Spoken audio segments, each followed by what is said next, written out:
সুদায় কারবার মাহফিল চলতেছে। আচ্ছা, এই মাহফিল করলে লাভ না ক্ষতি? যখন লাভ না ক্ষতি?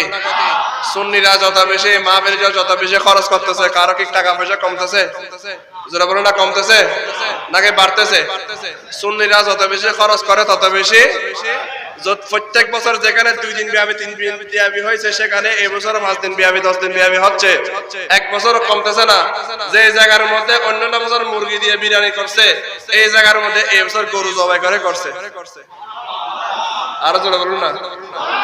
কারণ যেখানে আল্লাহ রসুল বলতেছেন যে যে জায়গার আল্লাহ রসুলের মিলাদ হয়, মান আনফাকা দিরহাম আলা কিরাতে মাউলুদিন নবী সাল্লাল্লাহু আলাইহি ওয়াসাল্লাম, যে ব্যক্তি আমার রাসূলের মিলাদের জন্য একমাত্র দিরহাম খরচ করবে, সুবহানাল্লাহ, কানা রফিকুল জান্নাহ, সেই ব্যক্তি সিদ্দিক আকবরের সাথে জান্নাতের মধ্যে থাকবে। সুবহানাল্লাহ। তাহলে এই মাহফিলের জন্য টাকা দিরহাম পয়সা খরচ করলে হবে না, বেড়ে যায়। সেজন্য আমরা যারা যেই জায়গার মধ্যে সুন্নিরা যেখানে মাহফিল হয় সেখানে দিই, যেখানে আল্লাহর ওলিদের মাজার আছে সেখানে দিই, যেখানে মসজিদ আছে সেখানে দিই। আরে সুন্নিদের শাখা সব জায়গার মধ্যে আছে, ঠিক কি না? আল্লাহ তাদেরকে দিচ্ছে, দিবে, দিতেই থাকবে।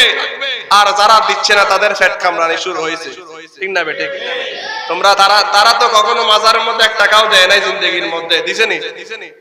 তারা জিন্দেগি মাজারের মধ্যে 1 টাকা দিছেনি? কিন্তু তাদের পেট কামড়ানি কেন হয়? পরে মাজারে টাকা পয়সা দিও না। যারা বললো নাউজুবিল্লাহ। তা মাজারে টাকা পয়সা দিলে মাজারওয়ালা খায় নাকি? মাজারে টাকা পয়সা দিলে এখানে লক্ষ লক্ষ হাজার হাজার আশেক ভক্তরা যায়, তারা খায়।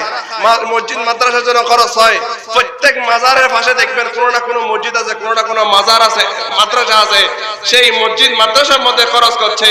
আরে আমরা দিচ্ছি, আমাদের দেওয়ার জন্য অন্তর আছে, তোমাদের দেওয়ার মতো অন্তর নাই। সেজন্য আল্লাহ তোমাদের দিচ্ছে না, কেন তোমাদের পেট কামড়াবে? জোরে বলেন নাউজুবিল্লাহ। আরো জোরে বলেন নাউজুবিল্লাহ। আল্লাহ তাদেরকে বোঝার তৌফিক দান করুক, তাদেরকে আহলে সুন্নাত ওয়াল জামাতের ছায়ার নিচে থাকার তৌফিক দান করুক। আল্লাহ